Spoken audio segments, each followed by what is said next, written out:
IPL 2024 ஆண்டு தொடர் இறுதி கட்டத்தை எட்டியுள்ள நிலையில் அடுத்த சீசனில் சென்னை சூப்பர் கிங்ஸ் அணியில் என்ன நடக்கப் போகிறது என்பது குறித்து அறிய சில சம்பவங்கள் நடைபெற்று வருகின்றது. CSK கேப்டன் தோனிக்கு தற்போது 42 வயது ஆகிவிட்டதால் அவர் அடுத்த சீசனில் விளையாட மாட்டார் என்ற தகவல் வெளியாகி உள்ளது. ஏற்கனவே காலில் அறுவை சிகிச்சை மேற்கொண்டு கடைசியாக ஒரு சீசனில் விளையாட தோனி முடிவெடுத்து இருந்த நிலையில் மீண்டும் அவருக்கு காயம் ஏற்பட்டது. இதனால் CSK அணி தடுமாறிய போதும் தோனி பேட்டிங் செய்ய வரவில்லை. இதனால் அடுத்த சீசன் தோனி 100% வீரராக விளையாட மாட்டார்.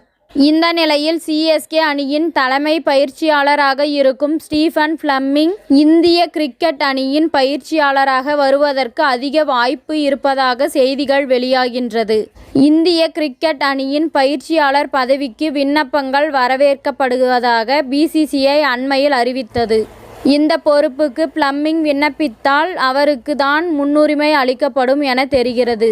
ஏனென்றால் CSK அணியின் பயிற்சியாளராகவும் நியூசிலாந்து அணியின் முன்னாள் கேப்டனாகவும் பல அனுபவத்தை பெற்றிருக்கிறார். இதனால் ஃபிளமிங் பயிற்சியாளராக வர BCCI செயலாளர் ஜெய்ஷா விரும்புவதாகவும் செய்திகள் வெளியாகியுள்ளது. மேலும் CSK அணியின் தோனி மெண்டராக அடுத்த ஆண்டிலிருந்து செயல்பட தொடங்கினால் ஃபிளமிங்கின் முக்கியத்துவம் குறைந்துவிடும். இதனால் தான் ஃபிளமிங் இந்திய கிரிக்கெட் அணியின் பயிற்சியாளராக வரப்போகிறார் என்ற தகவல் கசிந்திருக்கின்றது. இதன் மூலம் அடுத்த சீசனில் இருந்து CSK அணி தோனியின் முழு கட்டுப்பாட்டுக்குள் வந்துவிடும் என்று தெரிகின்றது. தோனி வீரராக இல்லை என்றாலும் அணியின் பயிற்சியாளராக வீரர்களை வழிநடத்தி வெற்றி பெற உதவுவார் என்று கூறப்படுகின்றது. ஃபிளமிங் CSK அணியில் இருந்து நகர்வதன் மூலம் தோனி தான் அடுத்த பயிற்சியாளர் என்பது 100% உறுதியாகி இருக்கின்றது.